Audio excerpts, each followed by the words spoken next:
Hello and welcome to Literati. I'm Joseph Ike, your host, and today we have with us the writer TJ Benson. He is the author of People Live Here, published by Masobi Books here in Nigeria. This is TJ's third published work in a very short period of time, and we'll talk a little bit more about that as we go on. TJ, you're welcome on the show. Thank you so much. Having me. Thank you for being on the show. So let's dive right into it and talk about this book. But before we talk about People Live Here, tell us about the short time in between The Madhouse, which is your last book, and the publication of People Live Here. How were you able to pull that off? Well, I was editing. I already had a manuscript for People Live Here from 6 years ago. Okay. And then the Madhouse, I've been working on the Madhouse for 9 years. So my publication history isn't necessarily chronological. It's not linear. It depends on time and place, what resources I have available to me to work on what material.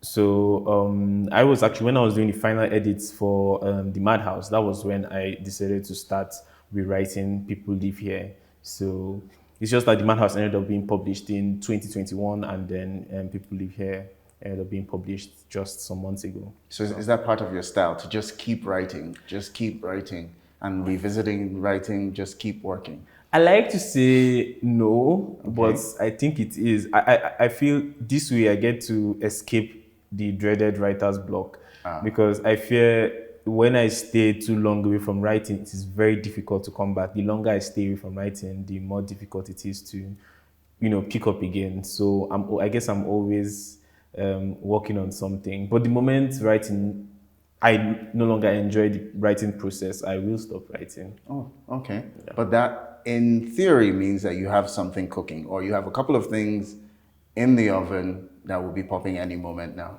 Yeah. Okay. I guess we'll come back to that. Let's start with the one that's done and out, People Live Here. This is your third book, published by Masobi Books. And it runs a wide gamut. I mean, the characters are so well developed, so relatable, yet so, I guess the word that comes to my mind is enigmatic, in the sense that on the one hand, we could relate with these characters. On the other hand, they're still, where you have to sit and think, So let's start with the lead character, Kanulia. Kanulia is working in General Hospital Maitama. Life is the life of a nurse who is just tired of the drudgery of everyday life, and she wants more for herself. Tell us a little bit more about where that character is coming from. I drew upon the character of Kanulia from the average millennial African working on the continent. There was this belief that, if you went to school, or if you studied this engineering, or if you studied whatever, it's streamlined, you get this job and then you start your family. But many people are beginning to find that to be untrue, and more people are beginning to have to supplement their income. And she was a model, she was an usher, she keeps on adding. As her son grows, she has to add her responsibilities to be able to financially, take care of the son, because the son is also going. And then also, it's in the context of the economic crisis that resulted from the subsidy, So the cost of living across the African continent is increasingly getting higher and higher. And so many people, young people, and also even the elderly, some elderly people are being even forced to go back to work or find, private practice, or, but if you ask any of those older people, they'll tell you that, they were assured by the government that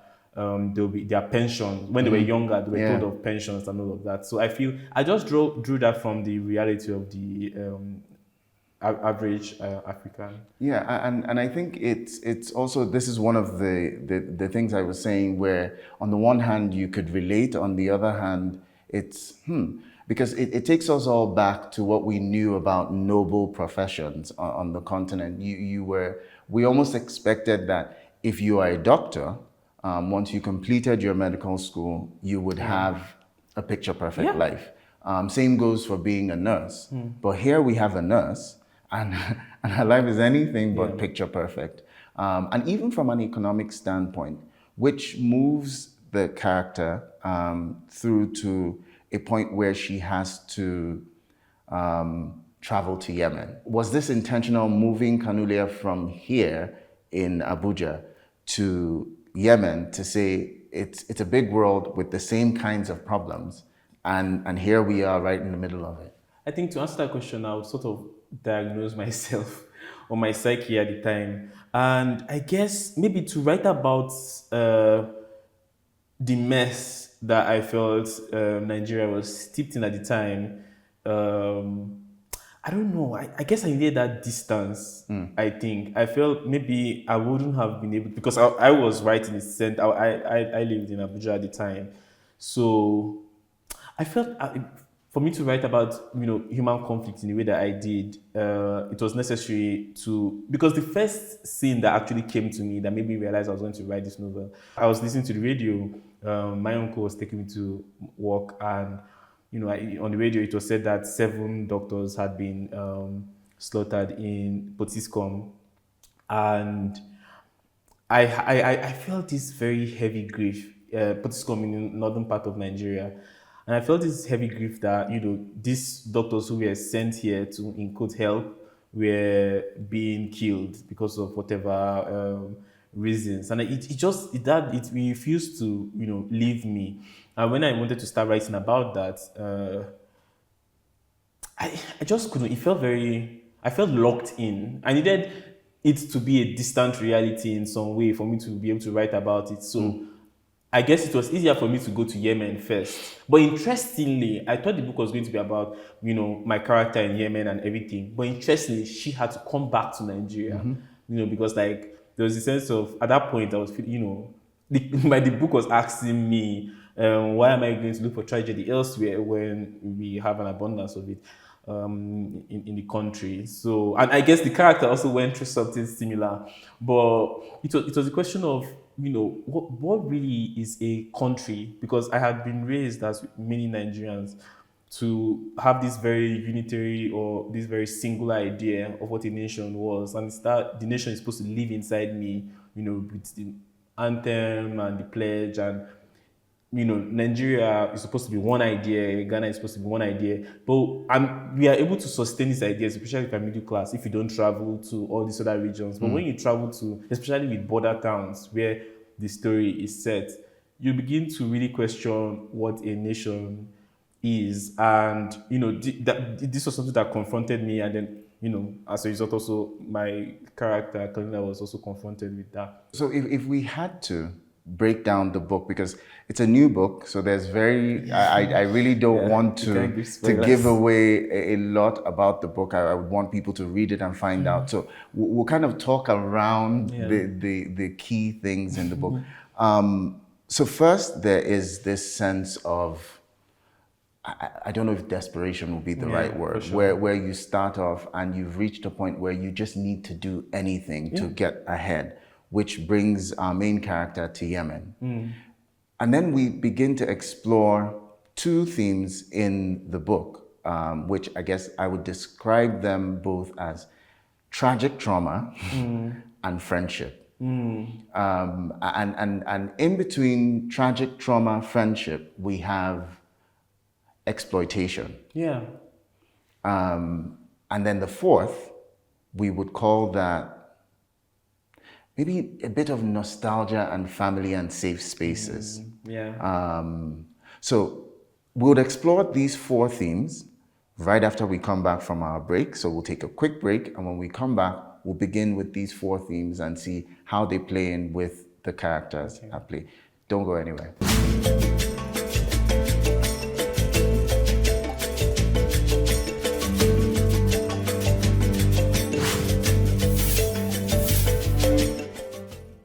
News Central TV, Africa's #1 storyteller, has come with the best of both worlds. With a combination of news app and live TV, we ensure that you keep track of the latest headlines, breaking news, and in-depth analysis from professional journalists from around the continent. Download the News Central TV app on Android and iOS and get started today. Don't forget to follow us on News Central's social media platforms. News Central, Africa first.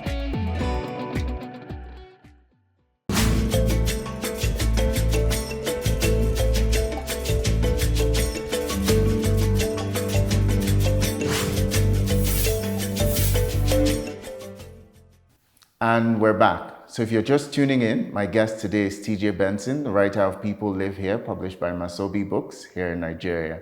And we were talking, TJ, before the break about 4 themes. There's a lot more, but we'll start with this 4 before we go for another quick break. The first one I said was desperation, which we've already explored, led Kanulia to take this gig, go to Yemen, and basically seek a better life, as ironic as that sounds, in a war zone, from the potential of the economic proceeds that come from that. And then we find her in the middle of what I would call traumatic tragedy or tragic trauma, or because there's a lot of tragedy, there's a lot of trauma. She did go to a war zone, but then. So tell us about that theme and where that comes from in this book, because like I said in the beginning, one of my favorite things about this book is how relatable it is.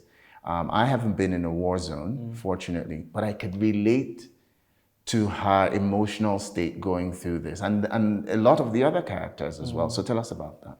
I feel, in fact, like with desperation, when you say you're looking at this book through the lens of desperation, it gives me access to empathy for even say the bad characters. Because I'm able to see everybody now through the lens. And ultimately, everybody was desperate in the book. Everybody, even say the doctor, chief, everybody, those who were running away from their lives, in the US, or even with Ike now, ultimately everybody, and that makes me have empathy for the characters. And with war, there's always the temptation, and also if we growing up on the African continent, and with the influence that we got from Hollywood, there's always this temptation to see war from the action movies we watch. There's always temptation to see people with guns and probably even sci-fi or whatever. But when you ask people who have actually experienced it, so when I'm talking to my grandmother about, say, her experience of the Civil War while she's Igbo living here in Kaduna, there's the day-to-day negotiation with the impact that governments are having, or larger bodies are having. There's the day-to-day lives that are being molded and shaped irreversibly because due to these events. And you can look at it from women, children, and even the men. You see, you look at what it does to the family structure. You look at what it does to, even with how medical care is being prioritized, because, at some point, she has to stop another staff from attending to a pregnant woman because they are there strictly for babies, because these people are also working on a budget. Yeah. So it's like, sometimes I wonder if, say, dictators or instigators of some of these things, if they really wonder about the day-to-day. I'm very interested in the nitty-gritties, like the day-to-day impact of violence, especially long after the specific violence has stopped. Has stopped in quotes. I'm very interested in how people live with these things, because I don't believe that enough of, when we are reporting about, we only say, oh, this million people killed, or these people attacked so region. Like, it's just, but like, I'm more interested in this smaller scale story of what this violence looks like, especially long after the specific events has stopped. And wow, I psychologically, I've really left. I'm no longer where she was experiencing all of those things, but I try to, as a way of her to deal with all of these things, I'm making her remember that, oh, she's only here for the money, she's only here for business, she will come and go.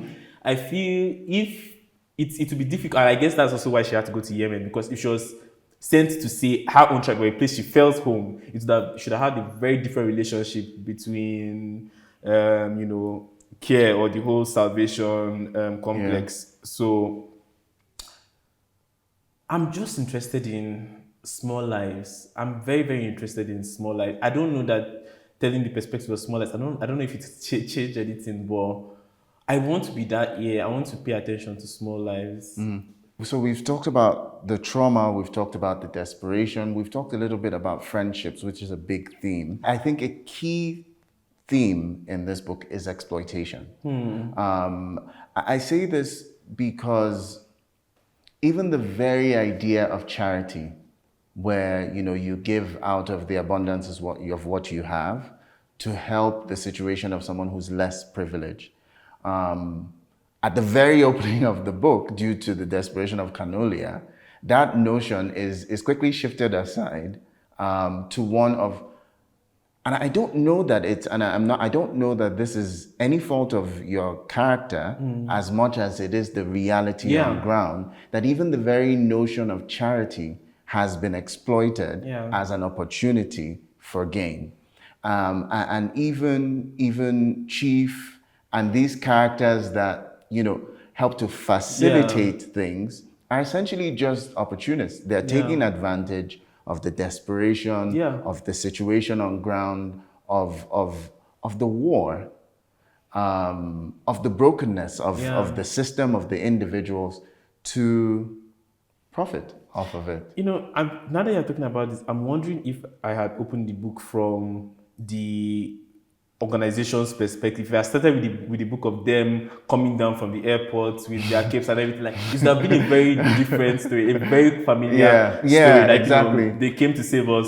Which is also true. But now I find it very mischievous of me that I started from somebody who is just trying to hustle, and then she's like, I feel like, wow, like, it's making me now look at this humanitarian aid from a very different perspective. And I was also able to go a bit into different people's motivations for really being in the business, because in many areas it has become a business. And not to be cynical, but it's complicated my idea of doing research for this book, because of course when I was younger, or when I even heard the news, my whole idea, I had this very pure, I didn't even know that those people were paid in some of these organizations. I had no idea that they were being paid. I really thought it was extremely wealthy people who come to Africa to save us. And then you now turns out that these people even have to do reports, and then I started learning about how the way violence is being reported to the West, to Ghana in code sympathy, and then even with poverty, the whole African poverty agenda. And it's just a very difficult thing to see it. And I don't even know that I answered this question, if it's a question, in the book. Because on one hand, these people really do need that help. Yes.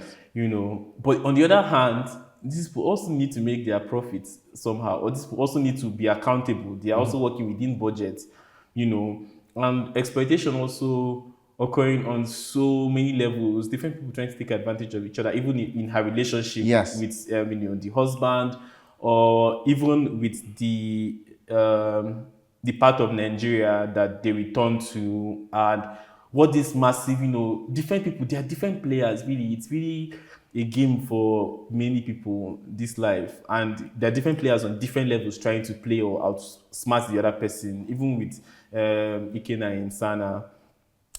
So I don't know. It's also making me think about how much exploitation we have to negotiate. I think to summarize this, whenever I am in Lagos, I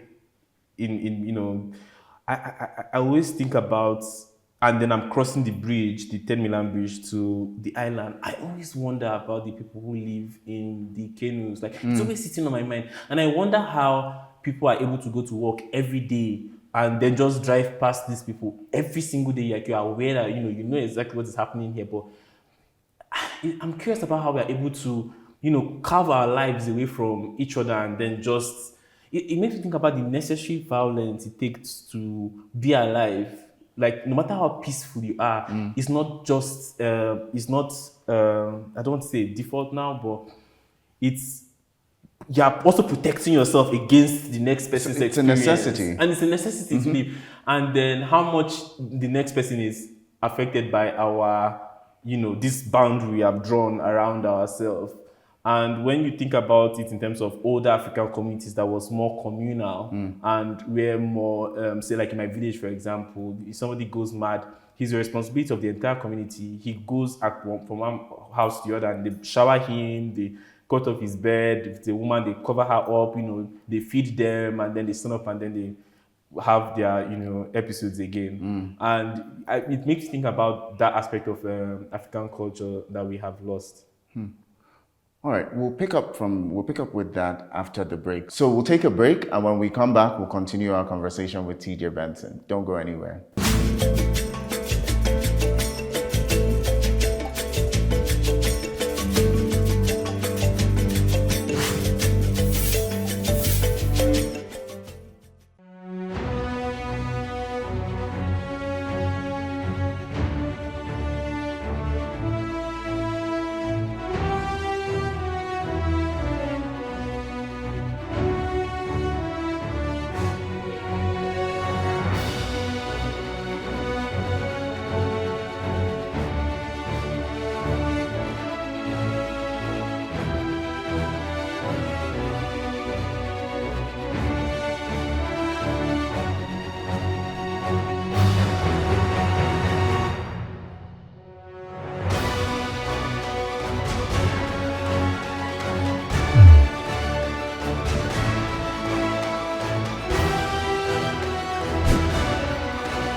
And we're back, still talking to TJ Benson about the book, People Live Here. So TJ, before we went on break, you talked about how it has almost become a necessity for us in our everyday lives to almost block off the experiences of the people around us so that we can make sense of our own lives, or the chaos in our own lives. And I think that may be the fifth theme that I forgot to mention if we're going to break this book down into themes.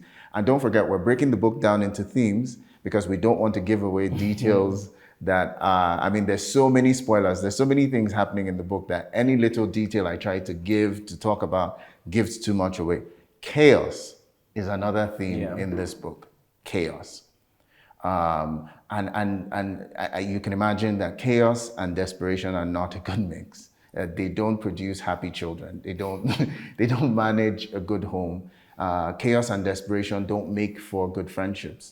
They don't make for the most rational decisions or the most hopeful planning or long-term planning and things like that. But as you pointed out at the beginning, a lot of profits was made from chaos, and that was a dark thing to think about. That chaos is very profitable, and do you see that as an African problem, or do you see that as a global problem, or do you see it as a Nigerian problem? That chaos and desperation seems to define our day-to-day lives and also have become the context in which, for a lot of people, that's how they earn a living. Oh, for sure. I mean, So which is it? Is it a Nigerian problem? Is it an African problem? Is it a global problem? It's truly a human problem. It's a worldwide problem. I mean, I was in the US some months ago, and you have some Americans fighting to say bring down gun laws because everywhere, like in the malls and there are shootings, but still, people are still lobbying against this because people are making profit from manufacturing guns. In fact, in certain, before I left, Ohio, in certain states passed a law that school teachers should have guns. And so on one end, you might be looking at it, oh my God, this is terrible, these people are evil. But on the other side, it's really profit. Like it's just the profit of it. And then coming back to even we'd say NGO work in Africa, or not just even NGOs, or really profit has always, and I think this is a human problem. I think it has always been, and I didn't even see it at first. And there's the naivety or naivete that is required to not see things from this perspective. But when I learned, for example, that any famine that has been occurring anywhere in the world, say in the last couple of decades, is artificial, which means somebody is profiting from it. It helps you, see things in context. And who is profiting now becomes the question. But something I'm wondering about is what alternative structures can replace a situation where these people feel like to preserve their jobs or to preserve their livelihoods, I was talking to a journalist who reports a lot of issues with insurgency, say in northern Nigeria, and she was telling me that she has to say that she feels like she's a profiteer of The the violence. violence there, because it now became marketable in terms of news, and then this now cost more bandits to see it as profitable, because what they do now gets reported about immediately, more exposure. and it's not matching up to say interventions and all of that. So she said, like, she says it's difficult for many journalists to hold that truth, to work in that room, but it's something that she has had to sit down with for a while. Do you think that even in your mind, when you think of Kanulia today, that she's a different person than when you began her story?